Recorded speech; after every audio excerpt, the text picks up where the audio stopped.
बाहर अम्ल तूफान की वीभत्स चीखें गूंज रही थीं और तिलस्मी खंडहर के भीतर मृत्यु का नंगा तांडव चल रहा था। शौर्य के फौलादी बूटों के पास पहले लौह बाघ का मृत शरीर पड़ा था। अपने साथी को एक ही प्रहार में मरता देख दूसरे लौह बाघ की आंखों में भयंकर क्रोध भड़क उठा। उसने एक कान फाड़ देने वाली दहाड़ मारी और अपनी पूरी पाश्विक ताकत से शौर्य की छाती को फाड़ने के लिए छलांग लगा दी। इस बार शौर्य ने अपनी कुल्हाड़ी का प्रयोग नहीं किया। उसने अपनी पशु मुद्रा की अजेय फुर्ती से हवा में ही उस बाघ के प्रहार को 1 इंच पीछे हटकर चकमा दिया। बाघ के नुकीले पंजे पत्थर की दीवार से टकराए। अगले ही पल महाकाल के वारिस का दायां फौलादी मुक्का घूंसा किसी तोप के गोले की गति से आगे बढ़ा। बूम-मम, कड़क। रुद्र अस्तर के चरम का वो विशुद्ध शारीरिक बाहुबल इतना प्रलयंकारी था कि उस बख्तरबंद बाघ का लोहे जैसा भारी जबड़ा एक ही झटके में चटक गया। मुक्के के अकल्पनीय वजन से उसके टूटते दांत और खोपड़ी की हड्डियां उसके मस्तिष्क में धंस गईं। दूसरा दरिंदा भी हवा में ही प्राणहीन होकर छटपटाता हुआ जमीन पर गिर पड़ा। इरा एक ठंडे पत्थर के सहारे खड़ी ये खौफनाक दृश्य देख रही थी। दोनों बख्तरबंद दरिंदे अब खून से लथपथ बेजान लोथड़ों में बदल चुके थे। तभी खंडहर के प्रवेश द्वार की ओर से कुछ भारी कदमों और खांसने की आवाजें आईं। तूफान के उस पीले तेजाब से बचते हुए दर्जनों खून से लथपथ रुद्र अस्तर के योद्धा भीतर घुसे।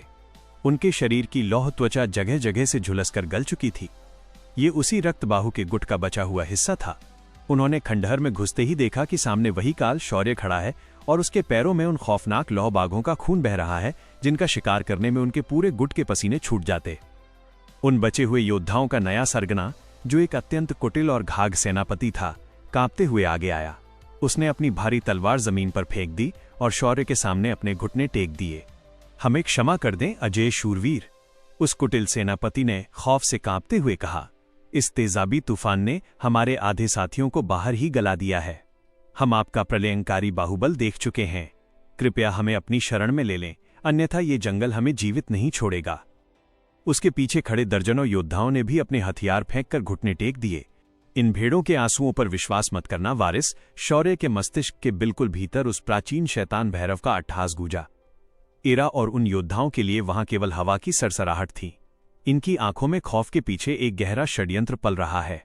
ये तुझे ढाल बनाकर इस सहस्र मूल वन के तिलस्मी नर्क को पार करना चाहते हैं। शौर्य ने अपनी सर्द पुतलियों से उन झुके हुए योद्धाओं को देखा। उसकी पशु मुद्रा उनके दिलों की बढ़ती हुई धड़कन और उनके भीतर पनपते हुए कुटिल धोखे को भली भांति भांप रही थी। तुम्हारे घुटने टेकने से मेरी कुल्हाड़ी की प्यास नहीं बुझती, शौर्य की भारी और अजेय आवाज उस खंडहर के अंधकार में गूंजी। परंतु यदि तुम्हें मेरे पीछे चलना है तो स्मरण रहे, जो भी मेरे मार्ग में बाधा बनेगा वो इस जंगल की मिट्टी में सदा के लिए दफन हो जाएगा। उस कुटिल सेनापति ने अपना सिर झुकाए रखा, लेकिन उसके होठों पर एक घिनौनी मुस्कान तैर गई। उसका षड्यंत्र एकदम स्पष्ट था। जंगल के भीतर तिलस्मी जानवरों और भयंकर जालों का सामना करने के लिए वे इस महाबली को आगे करेंगे।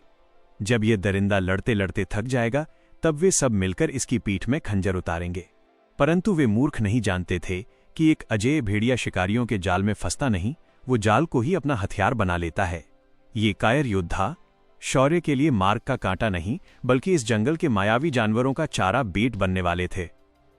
तिलस्मी खंडहर के बाहर वो पीला और हड्डियां गला देने वाला अम्ल तूफान अब अपनी मौत की चीखें शांत कर चुका था। सहस्र मूलवन का वो वीभत्स नीला अंधकार एक बार फिर उस सड़े हुए दलदल पर छा गया था। खंडहर के भीतर महाकाल का वारिस शौर्य अपनी भारी जादुई कुल्हाड़ी को अपनी फौलादी पीठ पर कस चुका था। उसके पैरों के पास उन बख्तरबंद दरिंदों का गाढ़ा खून अभी भी पत्थरों पर रिस रहा था। पीछे रक्त बाहु के गुट के वे बचे हुए कायर और कुटिल योद्धा सिर झुकाए खड़े थे। तूफान के तेजाब ने उनके रुद्र अस्तर के शरीरों को जगह जगह से झुलसा दिया था, परंतु उनकी आंखों में खौफ से अधिक अब वो घिनौना षड्यंत्र उबल रहा था। हम तुम्हारे पीछे चलेंगे अजय शूरवीर, उस कुटिल सेनापति ने अपने होठों की उस कपटी मुस्कान को छिपाते हुए कहा। तुम्हारे कदम ही अब हमारा एकमात्र मार्ग हैं। शौर्य की गिद्ध जैसी सर्द पुतलियों ने एक बार उन घाघ चेहरों को नापा। उसकी पशु मुद्रा उनके भीतर धड़कते हुए धोखे को स्पष्ट सुन रही थी। परंतु एक महाबली भेड़िया कभी भेड़ों के जालों से नहीं डरता, वो उन जालों को अपने ही मार्ग का साधन बना लेता है। मेरे कदमों के पीछे मृत्यु चलती है, शौर्य ने अत्यंत भारी और अजेय स्वर में कहा। उसने इरा को अपनी ऊर्जा के सुरक्षित घेरे में लिया और खंडहर के द्वार से बाहर उस घुटन भरे जंगल में अपने फौलादी बूट रख दिए। जंगल का वो अकल्पनीय गुरुत्वाकर्षण दबाव एक बार फिर उनके कंधों पर किसी अदृश्य पहाड़ की भांति आ गिरा। हवा इतनी भारी थी कि श्वास लेना मानो सीने में खौलता हुआ सीसा उतारने जैसा था, परंतु शौर्य का रुद्र अस्तर के चरम वाला शरीर उस दबाव को अपनी चौड़ी छाती पर झेलता हुआ आगे बढ़ रहा था। वे उस नीले अंधकार में मीलों तक चलते रहे। मार्ग में विशालकाय अजगरों जैसी लोहे की जड़ें जमीन पर रेंग रही थीं। कई बार जहरीले कीड़ों और छोटे दरिंदों ने हमला किया, परंतु शौर्य ने अपनी कुल्हाड़ी निकाले बिना ही अपनी फौलादी मुट्ठियों और बूटों से उनके चीथड़े उड़ा दिए। पीछे चल रहे वे कुटिल योद्धा मन ही मन अट्टहास कर रहे थे। उनका षड्यंत्र सफल हो रहा था। ये अजय इंसान उनके लिए रास्ता साफ कर रहा था और वे अपनी ऊर्जा बचा रहे थे। 3 प्रहर के इस हड्डियां थका देने वाले सफर के बाद जंगल की जमीन अचानक समाप्त हो गई। उनके सामने एक अकल्पनीय रूप से चौड़ी और अथाह मृत्यु खाई अबिस आ गई। वो खाई इतनी गहरी थी कि उसका तल दिखाई नहीं दे रहा था। केवल नीचे से पीले रंग के खौलते हुए तेजाब और सड़े हुए रक्त की भयंकर दुर्गंध ऊपर आ रही थी। उस खाई को पार करने का केवल एक ही मार्ग था, एक अत्यंत प्राचीन, सड़ी हुई और विशालकाय लकड़ी की जड़ जो एक प्राकृतिक पुल की भांति खाई के दोनों सिरों को जोड़ती थी। शौर्य उस जड़ के पुल के मुहाने पर रुका। खाई के भीतर से उठने वाली हवा का गुरुत्वाकर्षण और भी अधिक जानलेवा था। शूरवीर, यह पुल अत्यंत जर्जर प्रतीत होता है। इरा ने खौफ से नीचे उस अथाह और खौलते हुए अंधकार को देखते हुए कहा। महाकाल का वारिस मार्ग की जर्जरता नहीं देखता इरा, शौर्य ने अपनी सर्द आवाज में उत्तर दिया और अपना पहला फौलादी कदम उस जड़ रूपी पुल पर रख दिया। पीछे खड़े उस कुटिल सेनापति की आंखों में अचानक एक वीभत्स चमक आ गई। यही वो क्षण था जिसकी वे प्रतीक्षा कर रहे थे। शौर्य और इरा जैसे ही उस सड़े हुए पुल के बिल्कुल बीचों बीच पहुंचे, अब उस सेनापति ने एक पाश्विक दहाड़ मारी। एक ही क्षण में उसके पीछे खड़े दर्जनों रुद्र अस्तर के योद्धाओं ने अपनी भारी तलवारें और लोहे के भाले पूरी पाश्विक ताकत से उस जड़ रूपी पुल के बिल्कुल मुहाने किनारे पर दे मारे। क्रैश, कड़क, बूम मम। वो प्राचीन जड़ पहले से ही सड़ी हुई थी और उन दर्जनों रुद्र अस्तर के प्रहारों का वजन वो सह नहीं सकी। एक भयंकर और कान फाड़ देने वाली ध्वनि के साथ वो पूरा का पूरा विशालकाय पुल अपने स्थान से टूट गया। इरा के कंठ से एक बेतहाशा चीख निकल गई। पुल के टूटते ही शौर्य और इरा उस अथाह खौलते हुए और तेजाबी अंधकार वाली मृत्यु खाई में नीचे की ओर गिरने लगे। जंगल का वो भयंकर गुरुत्वाकर्षण उन्हें किसी भारी पत्थर की भांति नीचे उस मौत के दलदल की ओर खींचने लगा। खाई के किनारे पर खड़े वे कुटिल योद्धा अब पागलों की भांति अट्टहास कर रहे थे। हा, घमंडी मूर्ख! वो सेनापति खाई के किनारे आकर नीचे गिरते हुए शौर्य को देखकर चिल्लाया। तेरा बाहुबल तेरी मौत बन गया। तूने हमारे लिए मार्ग साफ किया और अब तू इस खाई के तेजाब में सड़कर मरेगा।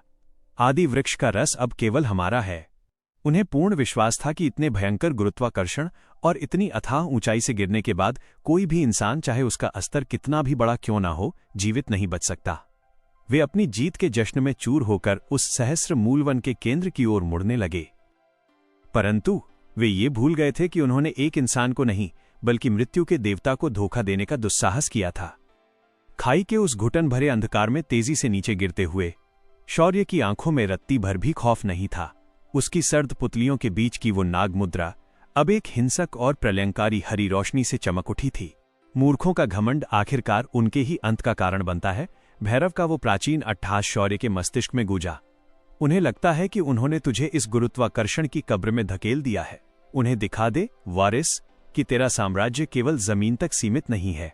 शौर्य ने हवा में ही अपना विशाल और फौलादी बायां हाथ बढ़ाया और चीखती हुई इरा की कमर को कसकर अपने चौड़े सीने से लगा लिया। अपनी आंखें बंद कर लो परछाई। शौर्य की आवाज उस चीखती हुई हवा के बीच भी एकदम शांत और अजेय थी। हम नीचे नहीं, ऊपर जाएंगे। शौर्य के जबड़े एकदम कस गए। उसके रुद्र अस्तर के चरम की नसें उसके शरीर पर लोहे की रस्सियों की भांति उभर आईं। उसने अपनी पीठ की मांसपेशियों में अपनी पूरी पाश्विक ऊर्जा को केंद्रित किया। जूम, कड़क। अगले ही मिलीसेकंड में शौर्य की चौड़ी फौलादी पीठ से उसके अजेय वज्र पंख, वज्रा विंग्स, पूरी भव्यता और खौफनाक ध्वनि के साथ बाहर निकल आए। काले लोहे और ब्रह्मांडीय ऊर्जा से बने हुए विशालकाय पंख अंधकार को चीरते हुए 10.5 फुट की चौड़ाई में खुल गए। उन पंखों के एक एक पंख, फेदर, किसी धारदार तलवार की भांति कठोर और नुकीले थे। शौर्य ने अपनी पूरी पाश्विक ताकत और बाहुबल को उन वज्र पंखों में झोंक दिया और हवा में एक भयंकर गति से उन्हें फड़फड़ाया। बूम मम। पंखों के उस पहले ही झटके से हवा में एक ऐसा प्रलयंकारी धमाका हुआ कि खाई की दीवारों के काले पत्थर चटककर नीचे गिरने लगे। सहस्र मूल वन का वो अकल्पनीय गुरुत्वाकर्षण शौर्य को नीचे खींच रहा था, परंतु शौर्य के रुद्र अस्तर के चरम का विशुद्ध बाहुबल और उन वज्र पंखों की ताकत उस भारी हवा को चीरने के लिए पर्याप्त थी। शौर्य के शरीर का पसीना उसके फौलादी माथे से छलक रहा था। इस भारी गुरुत्वाकर्षण में उड़ान भरना किसी पहाड़ को अपनी पीठ पर उठाकर दौड़ने के समान था। परंतु महाकाल का वारिस पीछे हटने वालों में से नहीं था। उसने एक और भयंकर झटका दिया। उसके वज्र पंखों ने उस तेजाबी हवा को काटा और उनकी नीचे गिरने की गति एकदम शून्य हो गई। और फिर गुरुत्वाकर्षण की छाती पर अपना बूट रखते हुए शौर्य उस अथाह अंधकार से एक तोप के गोले की भांति ऊपर की ओर उठने लगा। इरा ने खौफ और अचरज से अपनी आंखें खोलीं।